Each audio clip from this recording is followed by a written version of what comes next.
Halo, selamat datang di channel saya Bamhe313. Pada video kali ini saya mengambil judul faktor yang berpengaruh terhadap tingkat keparahan kecelakaan jalan. Ini merupakan video kedua saya di serial keselamatan jalan. Jadi saya mengambil judul ini merupakan lanjutan dari video saya yang pertama, gitu ya. Dan di video pertama saya pernah saya sampaikan bahwa kecepatan itu bukan penyebab kecelakaan, tetapi kecepatan menyebabkan tingkat keparahan, gitu ya. Dan argumentasinya juga sudah saya jelaskan pada video saya sebelumnya. Nah, pemahaman mengenai tingkat keparahan itu sangat penting sekali, gitu ya. Terutama jika sudah dikaitkan dengan lokasi, itu ya, lokasi di mana sering timbulnya kecelakaan yang menyebabkan akibat yang sangat berat, misalkan kematian, gitu ya. Dan akan sangat membantu sekali ketika Sobat B ingin melakukan penanganan terhadap lokasi tersebut atau yang sering dinamakan LRK. Sekarang kita ikuti pembahasannya. Kira-kira faktor apa saja sih yang mempengaruhi tingkat keparahan dari kecelakaan?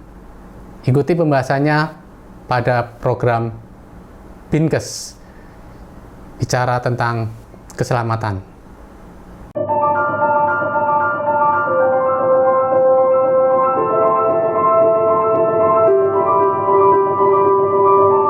Sobat B, bicara mengenai tingkat keparahan dari kecelakaan itu sangat penting sekali, gitu ya.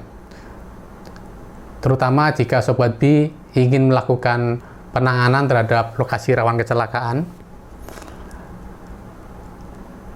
Seringkali beberapa dari rekan-rekan kita dalam black spot management atau penanganan lokasi rawan kecelakaan, mereka menggunakan untuk menentukan angka atau nilai dari suatu lokasi itu, mereka menggunakan banyaknya korban, gitu ya, banyaknya korban meninggal dunia, kemudian dikalikan dengan angka ekuivalen, ya kan, atau bobotnya dan sebagainya. Padahal seharusnya bukan banyaknya korban, gitu ya, tapi kelas kecelakaan, gitu ya. Di Indonesia kelas kecelakaan dibagi menjadi beberapa kelompok, ya. Yang pertama adalah kelas yang paling ringan, yaitu kerugian material, kemudian luka ringan, kemudian kelas luka berat, dan yang terakhir yang paling berat adalah meninggal dunia. Kelas kecelakaan seharusnya itu dia adalah sesuatu yang bersifat kontinu, tetapi manusia atau kita dan dari beberapa ahli juga membuat diskrit, itu ya, tadi yang sudah saya jelaskan, itu ya.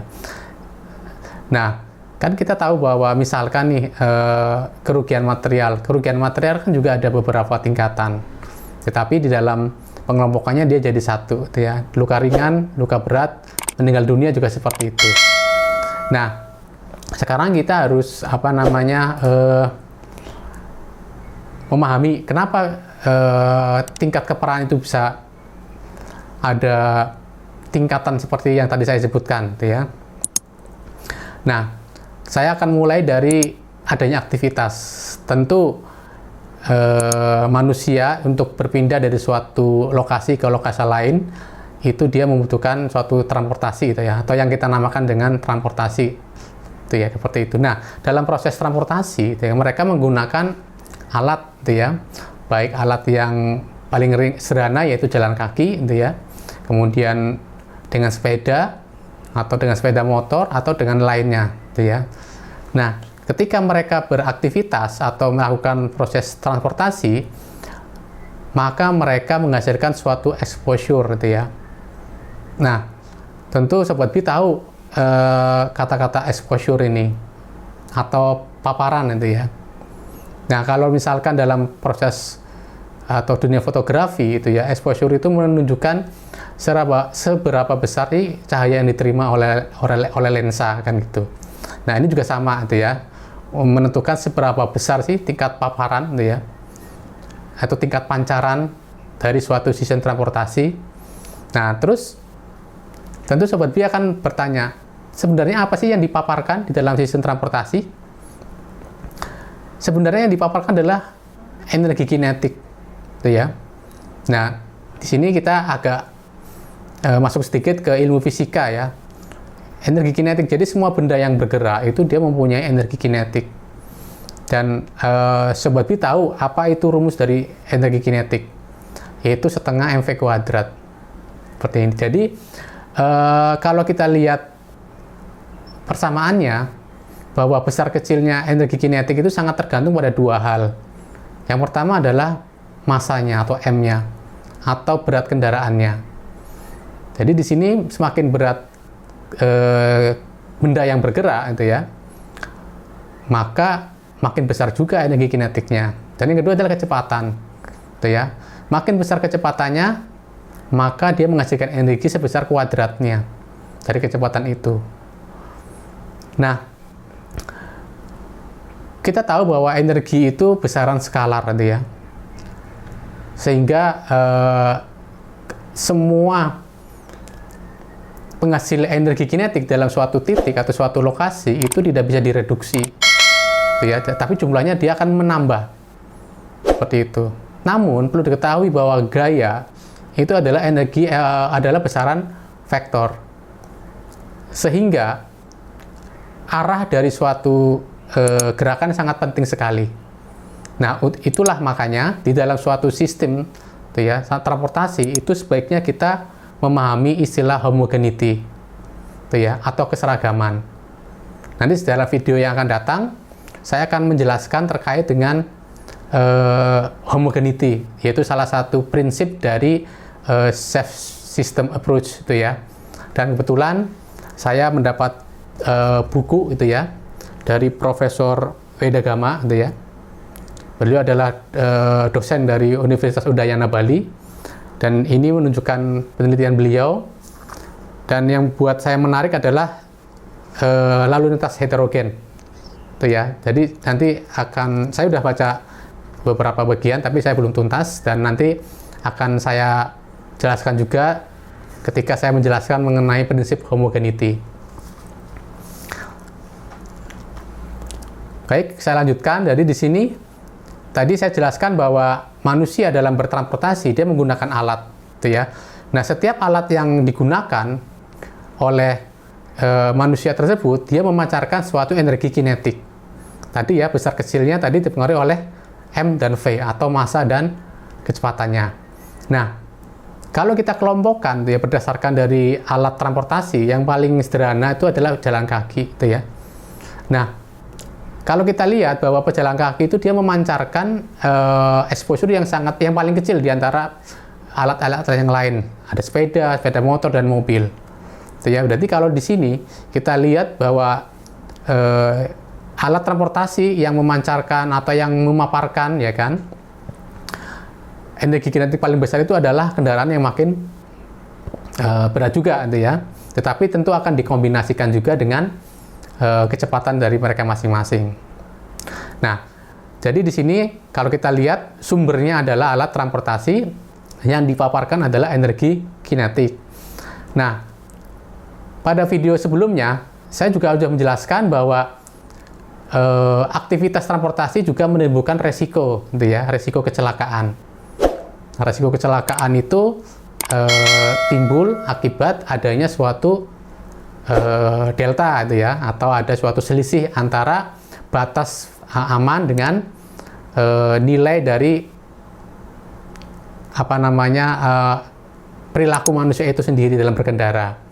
Nah, risiko kecelakaan ini kalau itu akan muncul di tiap-tiap komponen dari exposure. Misalkan nih, gitu kan, suatu kendaraan, itu ya, suatu kendaraan. Jadi dia itu selain memancarkan tadi exposure-nya, dia berupa energi kinetik, juga dia memiliki resiko kecelakaan. Ya, mengenai resiko kecelakaan sudah saya jelaskan pada video sebelumnya. Jadi itu satu paket. Jadi antara antara energi kinetik dan tingkat kecelakaan itu jadi satu dalam bentuk suatu paparan, gitu ya, suatu pancaran atau exposure. Kemudian yang terima siapa? Yang terima itu adalah setiap yang beraktivitas di jalan raya tersebut. Ya, siapapun yang beraktivitas itu akan terkena paparan dari yang tadi saya jelaskan, gitu ya. Nah, sayangnya dalam suatu pembahasan sistem transportasi, manusia itu adalah merupakan objek, gitu ya, objek yang perlu diselamatkan. Jadi kalau di sini manusia dalam berkendara, kan tadi saya jelaskan ada yang jalan kaki, pakai sepeda motor, ada mobil dan sebagainya. Nah, di sini kalau kita lihat banyaknya pancaran atau paparan tuh ya, yang diterima oleh masing-masing jenis pengguna jalan tadi, itu yang paling besar adalah pejalan kaki. Pejalan kaki itu paling besar akan menerima paparan itu ya, yang dihasilkan oleh sebuah sistem transportasi. Kemudian mulai merendah sepeda, motor dan seterusnya. Jadi intinya semakin manusia itu terlindung dalam sebuah alat transportasi, maka semakin rendah juga dia akan menerima paparan. Ya, jadi kalau saya jelaskan lagi, yang memancarkan itu adalah alat transportasi, tapi yang menerima itu adalah manusianya. Yang jadi fokus pembahasan, gitu ya. Karena sebenarnya dalam road safety management, intinya kita adalah menyelamatkan manusia. Seperti itu. Jadi ternyata dari sini kita lihat bahwa pejalan kaki yang paling rentan, ya, paling rentan dia akan menerima paparan dari sebuah sistem transportasi, dan mereka pula yang akan berpotensi paling besar jika memang terjadi kecelakaan. Nah, selain dari alat yang digunakan, yang meningkatkan atau yang membuat paparan atau exposure itu besar itu adalah yang pertama adalah panjang perjalanan. Jadi semakin lama seseorang, semakin panjang dia berkendara itu ya, berarti dia juga semakin tinggi resiko terkena paparan itu. Yang kedua adalah durasinya, dia durasi perjalanan. Semakin lama juga dia akan semakin besar juga menerima paparan. Untuk itu, misalkan ini terkait dengan kecepatan, gitu ya. Kecepatan kalau dari sisi durasi dia akan memperlambat, tapi dari sisi pancaran dia makin besar, gitu ya. Jadi di satu sisi adalah dengan makin cepat dia semakin durasi makin pendek dia berada di sistem itu, tapi satu sisi yang lain dia menghasilkan suatu resiko yang besar juga, resiko adanya energi kinetik yang makin meningkat. Nah, untuk itu bahwa untuk mengetahui ya kan jalan mana yang mematikan ya, karena ini terkait dengan blind spot management, maka harus memperhatikan 3 hal. Yang pertama adalah tingkat kecelakaan yang ada di situ, ya. Kemudian kedua adalah exposure-nya, di mana antara tingkat kecelakaan dan exposure adalah jadi satu kesatuan. Kemudian terakhir adalah keparahan korbannya. Jadi dalam menilai suatu tingkat keparahan atau kelas kecelakaan di suatu lokasi itu ya, itu harus melihat dari tingkat keparahan korban, bukan dari jumlah korban. Itu ya. Jadi kalau saya simpulkan di sini bahwa seorang itu ya, itu akan mengalami suatu kecelakaan yang parah itu ya, jika dia berada pada suatu lokasi itu ya, atau suatu spot di mana tingkat exposure itu tinggi. Itu ya, tingkat exposure tadi sudah dijelaskan, ditentukan oleh yang pertama adalah jenis kendaraannya itu ya. Makin berat dia makin besar itu ya, menghasilkan paparan. Kemudian kedua adalah kecepatan di lokasi itu. Makin cepat juga makin tinggi juga tingkat paparannya. Gitu ya. Jadi kalau kemarin masalah risiko kecelakaan itu makin banyak, makin tinggi itu ya, makin tinggi risiko kecelakaan, tapi justru dia akan menurunkan risiko paparan, gitu ya, risiko dari tingkat keparahan. Seperti itu. Itu saja rekan-rekan terkait dengan tingkat keparahan. Ini adalah penjelasan saya yang sederhana. Jika masih ada pertanyaan terkait dengan kelas kecelakaan, gitu ya, silakan tulis di kolom komentar. Nanti akan saya jawab maupun akan saya bahas melalui video yang akan datang jika memang diperlukan. Baik, terima kasih. Jangan lupa like and subscribe video saya. Sampai jumpa pada video yang akan datang. See you.